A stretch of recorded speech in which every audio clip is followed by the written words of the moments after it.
Hello again, beautiful people. Welcome back. I have something new-ish and exciting for you guys today. So, if you're anything like me, you love supply videos, and I realized I haven't done a supply video in quite some time. So, I want to go ahead and take the opportunity to show you guys my favorite journaling supplies. So, first things first, I do occasionally like doodle or draw in my journal, and so I have found that my favorite pencils to doodle with are the Pilot Color Eno. I just kind of like them mainly because when I do decide to color over with like watercolor and stuff, I find that I don't necessarily have to erase it. Sometimes when I use like a regular lead pencil, I don't like that leaves like that gray residue, and so like I have to erase and then go over it with like a fine liner. And I kind of just don't have to do that with these. I just kind of leave it as is. So yeah, the less steps that I have to do, the better. So yeah, I really like the Pilot Color Enos to sketch in my journal. Speaking of fine liners, so I have tried Micron, the Prisma one. I've tried quite a few name brand like fine liners and stuff, but my favorite ones are the Pilot Multi-Ball. So these only come, I think, in 2 sizes, and that's like fine and thicker. I like this a lot because I don't have to try and guess what size I want to use. It's just very simple. Do I want a fine line or I want a thicker line? Another thing that makes these unique is that it has like a roller ball tip, which for me, I like more than the like felt tip that you'll find in most other liners and stuff. This is a Prismacolor one. So these are waterproof, you know, you sketch with them, you line with them, and you don't have to worry about it running. I like how smooth it glides, and like I said, it really cuts out a lot of the guesswork for me when it comes to picking like what size line I want for my doodle. The next few things, these that I enjoy using are my favorite scissors. So I own the Tim Holtz serrated edge scissors. I think there's like an even larger size in this one, but at the time when I first bought this, this was the largest. And then I have the smaller one. Now you won't find them in the red handle anymore because this is when they first came out. Now they've transitioned to just the black. These come with a cool like cap to cover the tip of your scissor, because these are pretty sharp. Pretty sharp. I really like that they are like self-sharpening scissors. They do have that like little serrated edge there, and I find that my hand does not get tired using these. It just kind of glides on the paper when I cut stuff. But yeah, so these are my favorite scissors. I'm trying to go like in order in terms of like the supplies that I show. So if you have scissors, you're more than likely going to need a glue stick. Now, if you've watched a lot of my journal with me's, you'll probably have seen that I tend to use a lot of Uhu sticks, glue sticks. It's not because I particularly like these more, it's just that they're easier for me to find here, and they're usually really, really cheap. That is the only reason why I use the Uhu stick ones, but my favorite of all time is the Tombow Pit glue.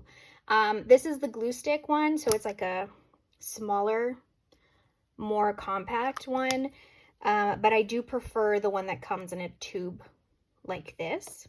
I just haven't ordered them in a while because, like I said, these Uhu ones are super cheap and easy to find here. The reason why I like these more than the Uhu or any glue stick really is that I found that these glue sticks, they're not too hard. So sometimes when you're using a glue stick, and I'm sure you've seen it too, like you're trying to apply the glue and it crinkles the paper because it doesn't go on smoothly. I've never had that issue with this glue stick. It adheres everything really well for someone who sucks at gluing. This is great because I don't have to go back and like re-glue stuff like I do with the Uhu or any other glue stick really. So yeah, these are like my favorite ones. In terms of ink pads, I have 3 favorites.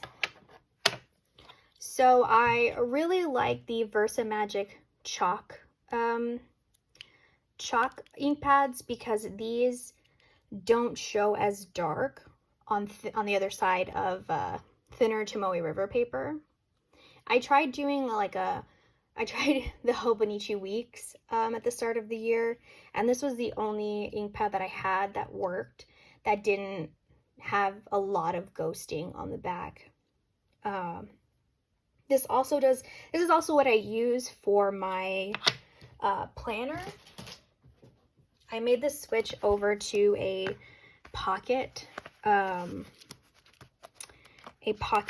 moleskin, and that is the ink pad that works really well. Like, it doesn't really ghost or anything, or as badly as the other ink pads I own. So Versamagic for thinner paper. For something if I want like waterproof, VersaFine, I really like that they come in these smaller compact cubes, because sometimes I don't need a huge ink pad, I just need something small. And so this is great for travel. It's what I have in like my couch bag and stuff because it doesn't take up a lot of space, and I just love how like crisp my images come out when I use this ink. And then the other ink pads that I really like are the StazOn. I bought a whole bunch from Michael's because they were on clearance, I think. And then I've picked up a few colors here and there, but Spice Chai is my favorite because it's a really nice neutral color without, like, it's a reddish brown color. It's just very beautiful. And so these are also like waterproof and stuff, and just like really awesome clear images when I use these. So these are my three favorite ink pads. Oh, forgot to mention one last pen that I have come to love, and it is the Uniball Vision, the gray body. This is a gel pen, like a, what you call, like a ballpoint gel pen. It is waterproof and fade proof. So I use this when I am journaling on top of watercolor, because I found that if I try with a lot of my fountain pen inks actually, when I try to like journal or write on top of watercolor pages, the ink feathers and it doesn't look very pretty.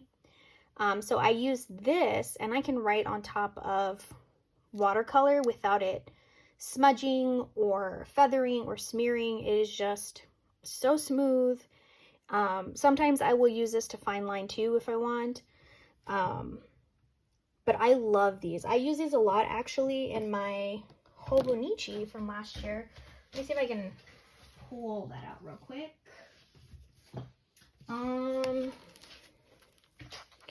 Yeah, like I used it a lot. Like anytime you see like black ink in my journal, it was that. And you can see here, I used that on top of orange watercolor and it did not feather in the slightest. So definitely, like, I've bought a whole bunch of these because I love them so very much, and it is so dark and pigmented. All All right, this one should come as no surprise because I have been talking about it for a while. I have a big love for neon paper. And so I bought this little pad at a Teddy's, which is like a discount store here in Germany, for €1.50. And you can see I have used so much of it. I love it so much. I use it like all the time. Anytime you see neon in my journal, it has come from this little block. And I've gone back to my Teddy's to see if I can find it, and I have not seen it come back in stock, which makes me really sad. But yeah, so really, really love that. And I love the size too, because I can just like toss that in my journaling kit and it doesn't take up a whole lot of space. Let's move into photos. So my journals are very, very photo heavy. I take photos all the time of everything. I put them everywhere. I love them so very much. And so my all-time favorite like photo printer thing is my Canon Selfie. So I have the Canon Selfie. It's really old. I got it secondhand for like, I think $40. And I've had it since 2017. I think it's time. It might be time to get a new one, but it still works. All of my photos for my journal all come from there. So that for me is like an absolute necessity. And then my photos I just keep in this Sojourner postal pouch that I actually won in a giveaway. So yeah, photos. Now, in terms of like color in my journals, I rely mainly on one thing, and that is watercolors. So I have a variety of watercolors in my collection. So I have a lot of handmade watercolors. These are all from sellers on Etsy, JuliaKArtStudio. I'm not really sure how to pronounce her shop name, but it's another shop from the Netherlands. This one was from Rachel something on Etsy. I don't even know if she still makes watercolors, but yeah, so I will buy handmade watercolors. I didn't start out that way. I started with Jane Davenport and Prima Marketing. So that's what this is. I think this is 4 or 5 of the smaller tins put into one. But when I first started watercoloring in my journal, this is what I used. I use, like I said, Jane Davenport watercolors, Prima Marketing. You used to be able to find them at Michael's. I don't think you can find the Jane Davenport ones there anymore, but the Prima Marketing you can find at Hobby Lobby. So yeah, I bought a whole bunch of different sets and then I just compiled them all into one big set. So they don't have names on them. I don't know which color came from which set, which I kind of regret now. But yeah, I've had these for years. And that's the wonderful thing about watercolor. If you don't like watercolor on a daily basis, like making full-on like paintings and stuff, they will last you forever. So yeah, I've had these, like I said, long time. And then I started moving into Daniel Smith. So this is my Daniel Smith collection. So up until right here, so all of these rows are my Daniel Smith watercolors. Then I have some JuliaKArtStudio and a lot of HydraColour on Etsy for my metallic.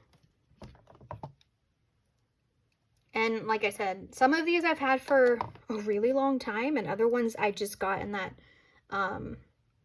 shop closing sale from Cat's Corner on Etsy. Yeah, and these I put in the Jane Davenport like art supply tins because her packaging is freaking beautiful. Now if I have watercolors, I have to use a watercolor brush. So I have a bunch of like really, really cheap watercolor brushes. Let me see if I can find my other one. Yeah, nope. Okay, so I have a lot of like cheaper watercolor brushes, but I did splurge and buy a squirrel hair number 2 Da Vinci like mop brush, and it is my absolute favorite watercolor brush. I think it cost about $35. Well worth the price. This thing like soaks up so much water and like so much pigment. It makes plopping watercolor down on your paper super easy. It just holds everything so well. Definitely my favorite all-time watercolor brush. I do have another type of brush that I cannot find at the moment, which means that I probably have it in a different pouch somewhere, but I guess I'll just show you the larger one. These like Princeton snap brushes are also really, really good for watercolor. That's not what this one is. I use this one for, but I just wanted to show you. So they have these in a bunch of different sizes, and I do have these in like more round shapes like this one that I use. But yeah, just wanted to show you. This is the brand that I like. If you don't want to spend too much on a watercolor brush. Now you can also get the Master's Touch from Hobby Lobby, because these do get to be half off like every other week. So if you are just starting out in watercolor, you don't want to splurge on a squirrel hair brush, and you don't want to wait to order the Princeton Snap ones, these are also really good too. I have quite a few of these in my collection that I alternate between. They don't work as well as a squirrel hair, but they will, I mean, they do the trick. Okay, so I've talked about pens, pencils, scissors, all that good stuff. Now I'm going to move on to where I get my images for my journal. So I mention it a lot, like a lot on my channel, that I support a lot of creators on Patreon.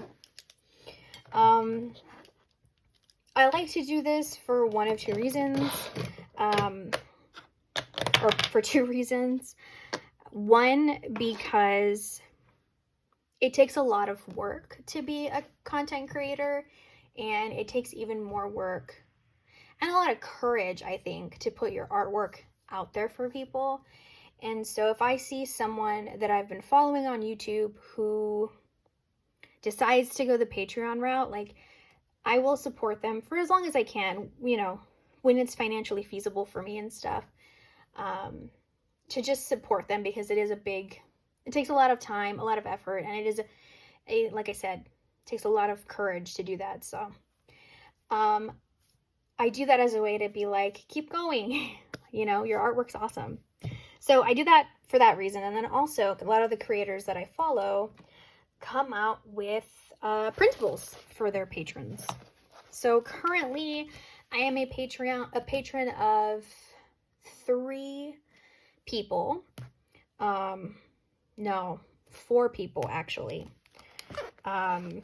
So I support Courtney Diaz from Little Raven Ink. She was like the first person I ever followed on Patreon, and she was the first person I saw that really made journaling click for me.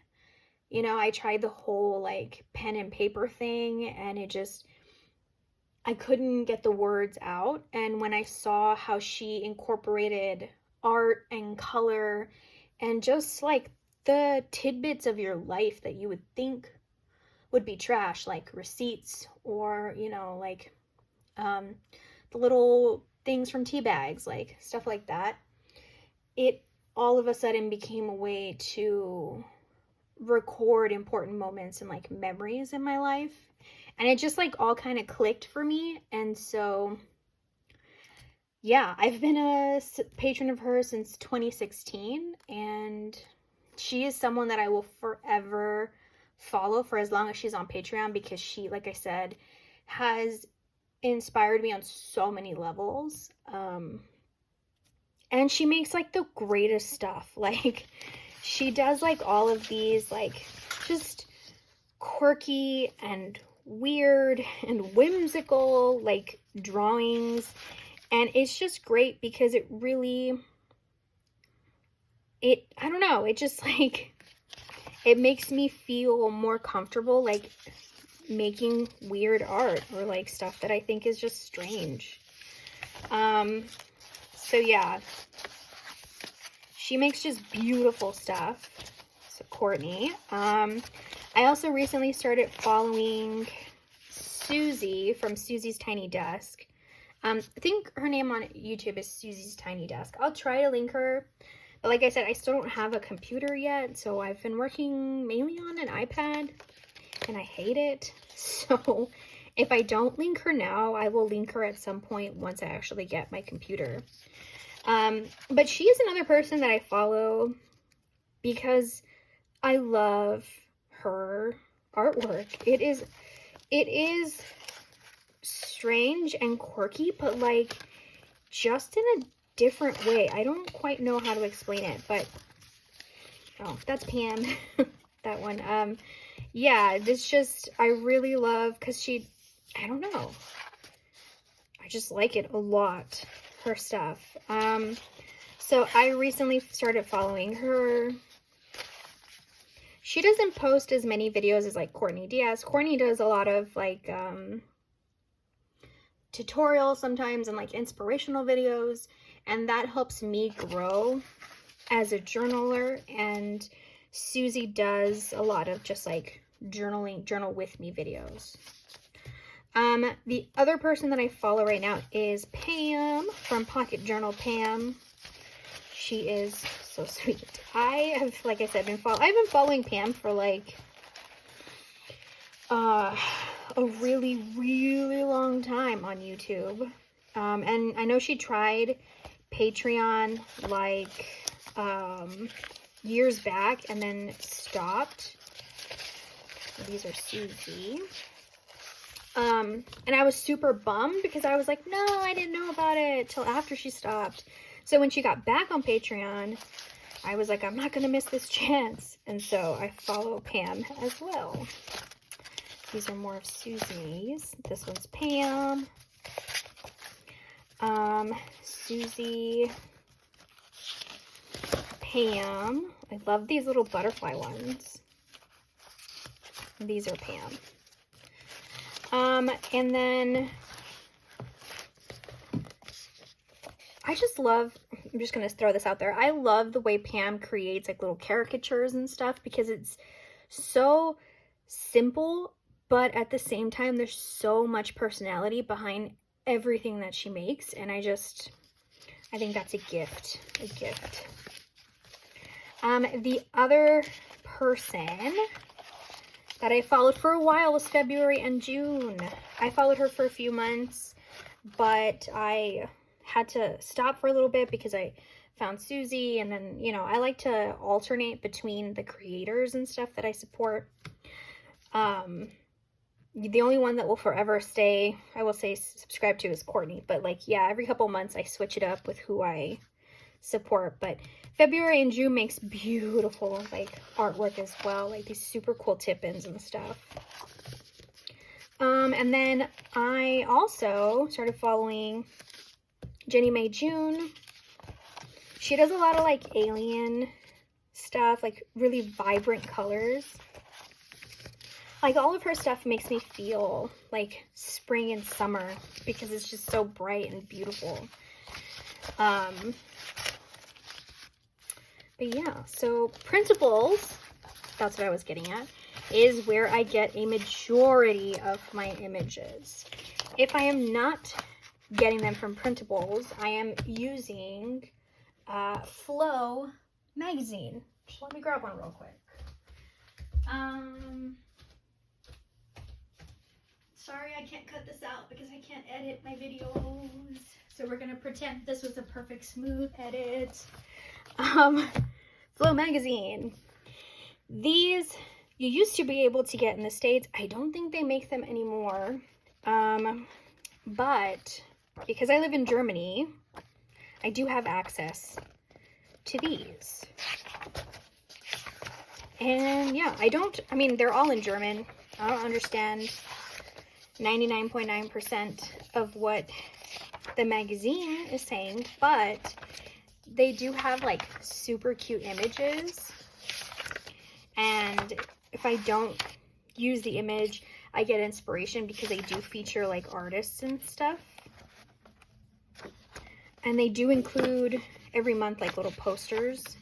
So a lot of these actually I have scattered around my craft room because I really dig them. But yeah, like that's real cool. I would probably cut this out and then just put a new word there or translate it and leave it as is. But yeah, I may every month when I go to the grocery store, I look for a new one and buy whenever a new copy comes out. Flow magazine, and then also Flow book for paper lovers is another thing that I get here. But okay, those are where I get my images. Last but not least, the journal, and oh well, I guess the paper too. I'm just going to show you the back because this is my new insert. I've talked about it before, but I journal exclusively in an A5 size, and I love, love, love Tomoe River paper. It is my absolute favorite thing. I love specifically the 68 GSM Tomoe River paper, which is now being discontinued, which breaks my heart. And I order them all from Taroko shop.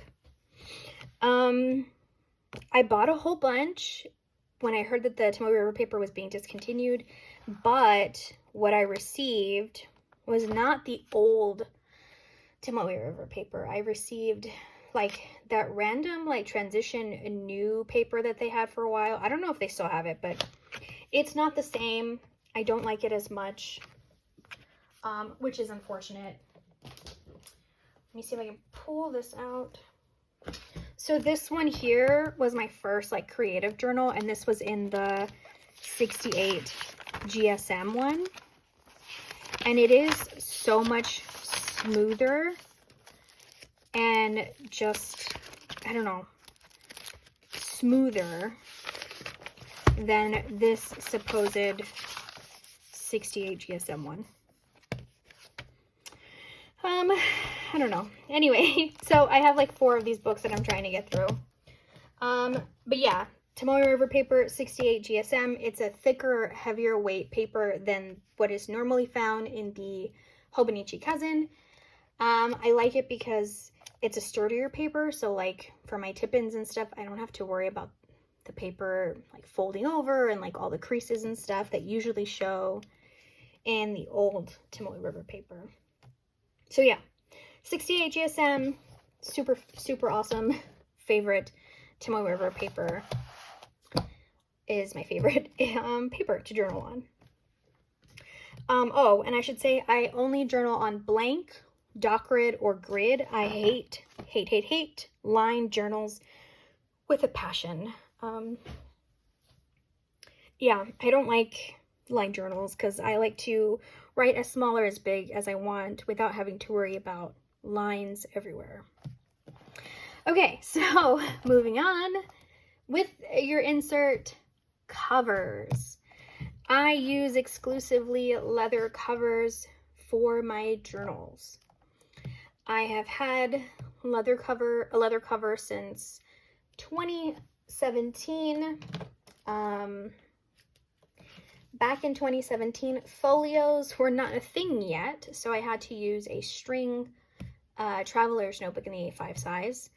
And then I moved on to folios. So I have here the 2 folio styles that I currently have in my possession. I do have one more from Foxy Fix, but I'm not going to show that because Foxy Fix is no longer in business, and I mean, I don't want to show you something you can't get, so. I'm sure you've seen my last video where I talked about how much I love my new cover. This is from Sojourner. She makes folios, trifolios, traveler's notebooks, you name it. I really, really like the Sojourner style of folio because it is thin, and it also copes very well with chunky inserts. So I chunk up my inserts a lot. It is something I love to do. I love to put stickers and tip-ins and like all the photos and all the ephemera. And these covers are one of the only covers I found that can actually like withstand a thicker insert. I have quite a few like inserts by, or not inserts, folios by Sojourner. I have a yellow turmeric one, and then I have a black one in their Enoch leather. The only thing with these covers is they don't come with an elastic, but I mean, you can always get your own like cover, like band thing. But you see what I mean? Like, it is coping really well with a super chunky insert. Now, I had switched from Sojourner to Chic Sparrow, mainly because at one point in time I like super duper loved Chic Sparrow. Like the craftsmanship was amazing, the leather quality was so good. Oh, and then that's a thinner one. Just great, super light, compact. And you have this cute pocket that you can put, Pam calls them pocket pals. I don't really know what I would call them, but like, I tend to take like Courtney Diaz's printables and print them out larger and laminate them and put them in here. Cute. But yeah, sorry, sidetrack. I was in love with Chic Sparrow for a while. How do I put this? I'm going to show you their style of folio. They do have one that's like this, where it's just, you put the, you know, you put the insert like a book cover, and it's just all sealed or whatever. And then they do have this one where it's, you put the insert on one side and then you have pockets, like the vertical pockets or cascade. I fell in love with this design because it's really easy to like decorate and look super cute. But yeah, a couple of things I noticed with it is that it does not cope with a large insert very well. Like, I don't know if you can see that there's like, what do you call that, overhang, where it's sticking out the edge. And And that's without anything in the pockets. When I had stuff in the pockets with a thicker insert like this, it just did not, it was more like this. And I don't like that. Chic Sparrow differs in that it does have an elastic, and you can get these in a multitude of like neutral leathers. But I will not be purchasing from Chic Sparrow again. A couple of things I don't necessarily agree with some of their new policies and stuff, and this was actually like my last purchase from them. It's a Darcy. Yeah, I was really disappointed because this was supposed to be a premium cover, and I had been buying from them for years, so I had a whole bunch of like other of their Austin line leathers, and it was like really thick, or like, you know, it just felt very luxurious. And this one, it just feels really floppy and soft. And when I got it, it had a lot of like glue residue on the front of the pockets on the side here. It came with a lot of these scratches already. And when I emailed them, they confirmed and they let me know that, well, because I had heard that they were receiving lower quality Darcy leather or Austin leather, and their customer service confirmed that they are in fact receiving lower quality leather, and that the I guess company that they go through now like had to train new people or something, so it's not being handled the same, which is why it had like glue and scratches. They did make it right for me. You know, they alleviated the situation. They refunded me part of my money for it. But yeah, I just didn't like that. I didn't like that that's not being disclosed to customers, that they're receiving lower quality leather and the price doesn't reflect the lower quality leather. And I just, it made me real sad. So I am not going to be buying from them again, as a matter of principle, I guess. So yeah, that makes my love for this journal so much more. So it's my favorite journal. Oh, I forgot to tell you, last thing is fountain pens. I am not a die-hard fountain pen collector. I don't spend a ton of money. I like lower quality fountain pens. If you are new to fountain pens and you just want to start out, I would recommend TWSBI Ecos. They are about $32 a piece. They come out with limited edition colors. I have more of them, but I just clean them out. I love the TWSBI Ecos because they're affordable. They come in cute colors, and they hold a lot of inks. If you are just starting out with fountain pens, my #1 word of advice, do not buy full bottles of ink. Start off with samples. So I buy all of my samples from Goulet Pens. I don't have a stamp. Well, okay. And they usually come in like little vials like this. TWSBI Ecos will take the entire vial of ink, which is great because I hate having like little bit left. I like using all of it. So yeah, TWSBI Ecos, they are affordable. They will take up all the ink in an ink sample, and they come in a bunch of different colors. But that's it. All right, guys, that was a really long video. Sorry if there are awkward pauses or like random rants and stuff. But those are my favorite journaling supplies. Of course, I do like also alphabet stamps. Alphabet stamps are like thebomb.com. I love wood alphabet stamps more so than the acrylic stamps, just because I'm very lazy and I don't like the whole process of having to pull out a stamp block, put it on the block, and it's too much work. So wood alpha stamps will always be my #1. But alright guys, I will leave you there. My throat hurts. I hope you enjoyed today's video. I should be getting a new laptop hopefully within the next 2 to 3 weeks, so bear with me with these real-time ones. But with that, I will let you go. I hope you guys enjoy the rest of your day. You all have a good one. Bye!